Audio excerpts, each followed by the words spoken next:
This video is brought to you by patreon.com/worsttake. Get access to exclusive live streams and Discord servers, on-screen shoutouts, and early access to some videos when you join now. Help make sure that we can continue to make content like this by supporting the Patreon. Links are in the description down below.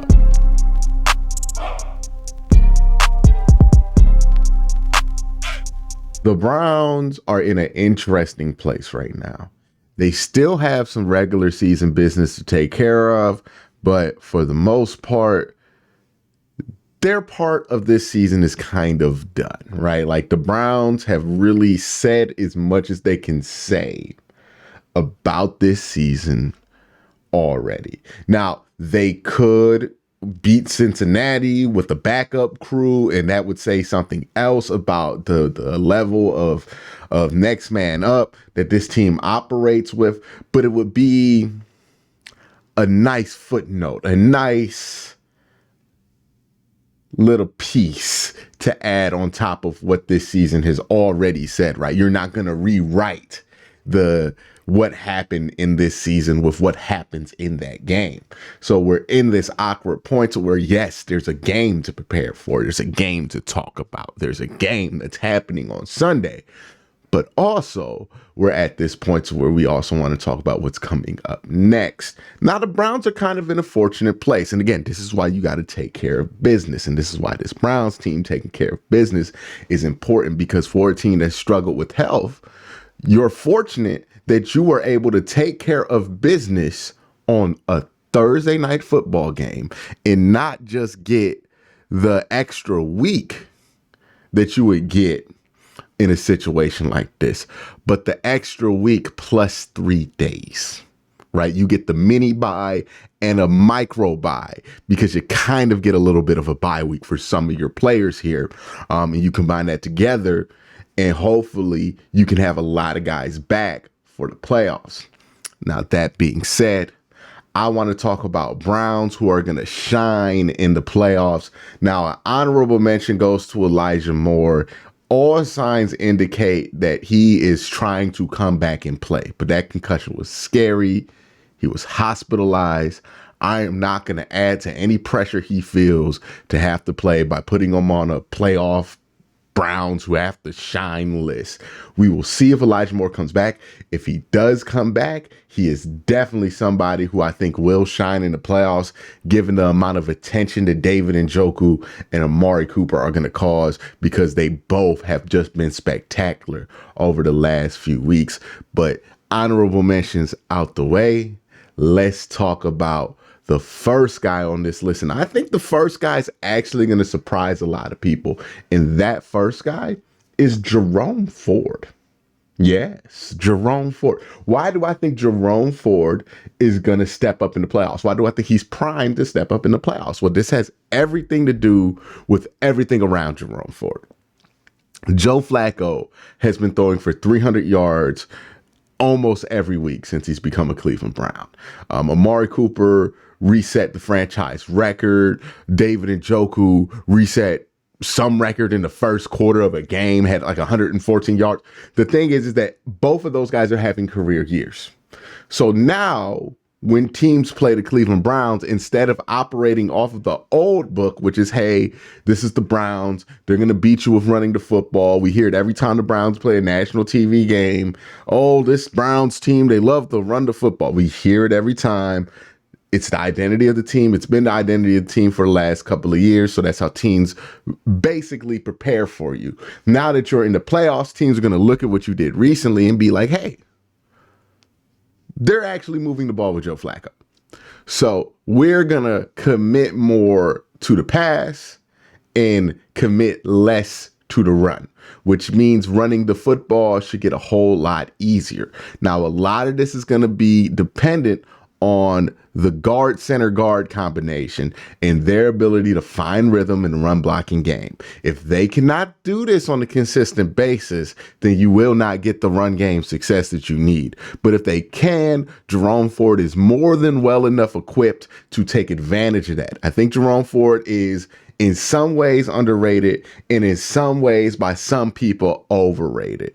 Jerome Ford will make the right cut if the right cut is there. Jerome Ford will outrun somebody if the angle is there. Jerome Ford can make somebody miss if the opportunity is there. What Jerome Ford isn't is an opportunity creator, where Nick Chubb will break 3 tackles to create an opportunity for him to make one person miss and go 70 yards. Jerome Ford needs that opportunity to kind of be created for him, right? That's the different level of running back. And let's be honest about this. When you're down to your second running back and your first running back is Nick Chubb, very often the case is that a Jerome Ford type is what you're ended up with. Jerome Ford's success is completely dependent on the success of the run game, on the run blocking game. It's on the success of the pass game. And I think that those things will be working well enough for Jerome Ford to have some success and for us to walk out of here feeling pretty good about Jerome Ford. The next guys, I'm going to group these all 3 kind of together because they're all inherently kind of associated. David Njoku, Amari Cooper, Joe Flacco. This has been the big 3 at the offensive side for the Cleveland Browns, and they've all made plays, right? This hasn't been a situation where one player has carried the load for everybody. Joe Flacco has had throws that have been bailed out by David Njoku and Amari Cooper. And Amari Cooper and David Njoku have had plays made because Joe Flacco has made an incredible throw. Right. All of these things have happened throughout this little 5-6 game run that Joe Flacco has been on. And that being the case, I think that these 3 will perform well. And it's an interesting combo, right? When you have a number 1 receiver, a number 1 tight end, and a quarterback who can get the ball to those guys, that's usually a very hard combination to stop, right? You look at Kansas City's best days. They had Tyreek Hill and they had Travis Kelce. You look at San Francisco, they have Deebo Samuel and they have George Kittle. Right. You look at a lot of these great passing attacks. Very often it's a number 1 receiver and the second option tends to be a tight end. The reason that is because a good receiver and a good tight end is a very difficult package to kind of deal with because it stresses the defense in 2 different ways that makes it hard to compensate for both of them. And that's why I think that's a very successful pairing that you have here, right? You'll see games where Amari Cooper goes off, but David doesn't. You'll see games where David goes off, but Amari doesn't, right? It works in that way because of logistically how having 2 good players, 2 playmakers in those roles on those spots of the field really affected. And also another thing that adds into this is underrated and why David Njoku is still able to get open despite being a focal point of the offense is David Njoku is still a really good blocker, which means when you take David on or off the field, when you take certain guys on or off the field, you're not as predictable in your personnels because David is legitimately somebody who could be a lead blocker on a run play and legitimately could be your extra pass protector on a deep ball to Amari Cooper. Like David's ability as a pass blocker really, really does help you, right? It allows you to hold a linebacker underneath, even though you're only keeping David Njoku in to protect because they don't want David to leak out. And then you can slide like an Amari Cooper, an Elijah Moore behind that for some easy yards. It just gives you a lot of room to play with. And when you have a quarterback who's playing well, understands the spacing and the timing of that Kubiak style West Coast offense, then good things tend to happen there. So those 3 working together, I think they'll work real well in the playoffs because what they're doing isn't anything gimmicky. It isn't anything gadgety. Isn't anything flashy. It's something that we have seen work time in and time out in the NFL. It's the Gary Kubiak system. It's the West Coast offense. I'm pretty sure if you chart Super Bowl championships by identifiable offensive concepts, the West Coast offense will be in the top 3 of Super Bowl winning offenses. It is very true, tried and true. Yes, people know what's coming. Yes, people understand the concepts of it. It's a very well-known offense, but the reason it's well-known is because it works, right? It works. It's a good offense. It works. And when everybody's working, you have the right pieces in there. It's very difficult to stop. Now let's move over to some defensive guys who I think are going to shine in the playoffs. First and foremost, obviously, Myles Garrett. It's going to be interesting to see how teams decide to handle Myles Garrett in a playoff setting, right? In a regular season setting, you might be willing to do things like double, triple up on Myles and just roll the dice on playing a low score game with the Cleveland Browns. But when you get to the playoffs, two things are going to happen. One, teams might not want to play that gamble in a game that's so important. And two, some teams might feel like they're better than doing that for Myles Garrett, right? Like some teams might feel like, hey, we're good. We don't need to do that. We're just going to play Myles straight up like we play everybody else. And if teams do that, I think Myles will cook straight up. So Myles might get played a little bit differently, or who knows, maybe teams double down on the Myles Garrett protections and add an extra body to it. That's very likely as well. But I'm just interested to see how teams are going to adjust to Myles Garrett and then how the Browns are going to adjust to the adjustments to Myles Garrett.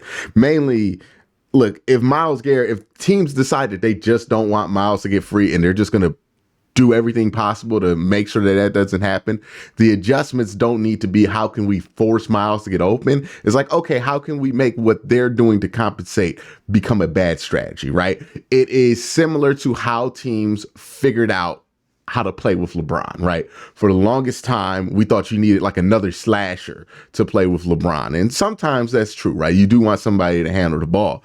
But what you found out worked the best was, hey, when teams decided they're going to send 4 guys at LeBron, what you need to have is shooters that can make them pay for that strategy. And teams need to decide if they're willing to live with that. The Browns need to, or they have found their strategies to that, right? They have found their solutions to that, which is why I actually am going to put Ogbo Okoronkwo in the Browns who will shine. Now, he's coming back off injury. Who knows how he'll be after that pec tear? It should have took him out for the season, but it sounds like he's going to try to give it a go this week and in the playoffs. And I think Okoronkwo, along with Alex Wright, really provide the Browns with a bevy of options that can help them kind of break some of these protection schemes that teams have to basically avoid Myles Garrett like the plague. And I think Ogbo is going to be a pivotal part to that. JOK as well. You can add him to this list. I think JOK is pivotal to breaking these protection schemes. And then we'll see if teams adjust and decide to just live with putting Myles one-on-one. I think that's a very bad strategy. Like, I don't think you ever want to do that. But you're going to have to force teams to make a decision if you have Ogbo and JOK really breaking these coverages. Same thing with Zadarius Smith. The next 3 guys I'm going to put on here are also kind of unanimous together. Denzel Ward, Martin Emerson, and Greg Newsome. Now, each of these corners does something or will be put in a specific situation that makes them specifically really important for the playoffs. Greg Newsome. When Greg Newsome is playing good in run defense, this Browns defense is so impossible to play against, right? Like, if you look at the games where the Browns have had the biggest issues, the biggest run stopping issues, the biggest issues with defense, usually they're not tackling well. When you look at who's not tackling well, it's usually zero, not tackling well in run stop. But when he is, oh boy, is this defense on fire. So if Greg Newsome can put together another string of, he's already put together 2 or 3 good games on run defense. If he could just put together, however many more games he needs to put together for the Browns to get to where they want to get to, then this defense can go all the way. When Greg Newsome's playing good in run defense, it really changes how teams can attack and not attack this team. And it really does help the Browns' ability to stop the run, because then they can stay in their nickel sets and not really get punished for it. And especially like Grant Delpit is super important to this too, because he's somebody who could be a sub linebacker. And then you can have like JOK and Grant. And now that we got JOK wearing the green dot with Grant, like that could be so interchangeable and athletic and run stuffy at the same time. Just so many great combinations pop up if you could just have Greg Newsome play consistently good run defense in these games. Martin Emerson is going to be super important, because that's who teams have decided that they're going to throw at. And it's so interesting because Martin Emerson's one of the best young corners in the NFL. We talked about him being possibly the second to third best corner in a corner heavy draft, right? Remember, like 5 corners went in the first round of that draft. Martin Emerson went in the third round of that draft. We're talking about Sauce Gardner, Derek Stingley, like all of these guys. Like, it was a big corner draft. Martin Emerson might be one of the better five corners in that draft.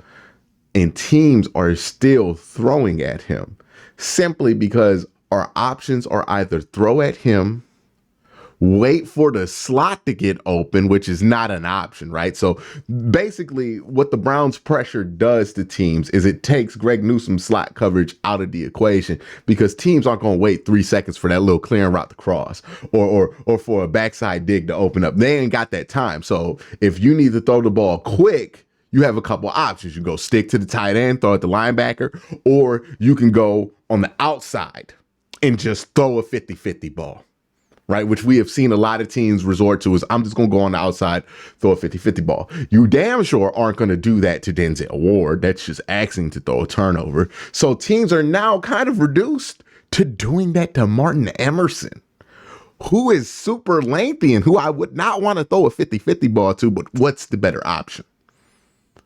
So Martin is going to be in a prime position to make a ton of plays for the secondary because they're not going to test how long they can hold the ball and let Miles get to him. They're not going to test Denzel. They're going to test Martin Emerson. And that's just a fantastic situation for the Browns defense to be in because Martin Emerson is a really good corner. Denzel Ward's obviously super important because he's your eraser, right? If there's a number 1 wide receiver, you look at Denzel Ward and say he can erase him, right? If you have to play, who has the number 1 receiver in the AFC? If you have to play the Miami Dolphins, you feel like Denzel Ward, with some help over top, let's not get crazy, we still gonna bracket, but Denzel Ward with help over top and the confidence of knowing Myles Garrett's gonna get there in 2 seconds, you feel like you can handle Tyreek Hill, right? Because in order for Tyreek to get open, Tyreek runs a 4.240, right? He runs a 4.240, which means it takes him 4.2 seconds to run 40 yards, which means that you probably need 3 seconds to get the ball to him 40 yards downfield, which means that if you get good enough coverage and you get Myles Garrett getting pressure, you can take Tyreek Hill out the game, and it's going to be down to Jalen Waddle on Greg Newsome or Martin Emerson, which is a scary matchup as well. But, you know, again, you just want to get pressure. You want to make your tackles. You want to make it work. Stephon Diggs, if you have to play the Bills, all these guys, you look at Denzel Ward as the eraser. And these 3 corners are going to be tested because teams definitely aren't going to want to hold on to that ball. And if teams are getting rid of that ball quickly, that leaves you more opportunities to kind of hop some predictable routes because teams aren't going to be able to get super creative with how they want to get rid of this ball because they simply won't have the time if the defensive line is playing up to what we want it to. I know it's the playoffs. I know everything feels different, but the story with this Browns team is still the same. Even when we're operating at a super high level on one side of the ball or operating at super high level on the other side of the ball, the Browns play their best football through the defense, right? So if the Browns defense, especially at defensive line, is getting pressure with that front 4, is getting pressure with Myles Garrett and making solid tackles when they get that pressure, this team can beat anybody because all we ask Joe Flacco to do at that point, 2-3 drives, right? You played the Jets. What did you need when you played the Jets? 2-3 long drives. Everything else came. You scored more points. Awesome. Joe's been operating at high level, so there's even more margin of error. But at the end of the day, all you need Joe Flacco to do is 2-3 drives. And if you're just asking for that little of the offense and the offense is over delivering, then you're super tough to beat. This is how the Browns will win games. This is how the Browns will try to take away some of the superpowers of these very good teams that they play, right? You saw when they played Baltimore, they got some turnovers. They were able to get pressure on Lamar Jackson. They were able to take some of his weapons out the game late, and they were able to beat the Ravens in Baltimore. You can see this, you can imagine this if you play the Kansas City Chiefs. You can get pressure on Pat Mahomes, force his wide receivers to make plays. I trust our corners more than I trust their wide receivers. You feel like the Browns could get some turnovers in that game. Same thing with Josh Allen. Look, this thing about Josh Allen, you get pressure in his face, and you get pressure in his face with people who can tackle him. He starts making wild decisions at times, which means there's plays to be made. So you just want to rush their clocks, not let anybody get comfortable. And if you play like that defensively, you're not asking much from the offense. And the thing is, the offense has been doing more than just a little bit the last few weeks. So you might be fine. But that's how the Cleveland Browns will win football games. It's still going to start from the defense and on. You don't want to change the identity of the team. The team's identity has not changed. It is still a defensive team, and that's how you're going to win games. But the offense is playing much better, which means you have so much more room to win these games. And that's why the Browns have been winning by more points than normal the last couple of weeks, because the offense has been delivering at a much higher pace than what we've gotten. When the offense is delivering at a high pace, we blow teams out very often, right? Deshaun Watson blew out Arizona, blew out Tennessee, and then you got Joe Flacco. He blew out the Houston Texans and the New York Jets, right? When we're operating at a high level offensively with this defense, we blow teams out. So that's the game plan for the Browns in the playoffs. But that's who I think is going to shine. Let me know who you think is going to shine in the comment section below. Y'all have a great day. Have a better night. Peace.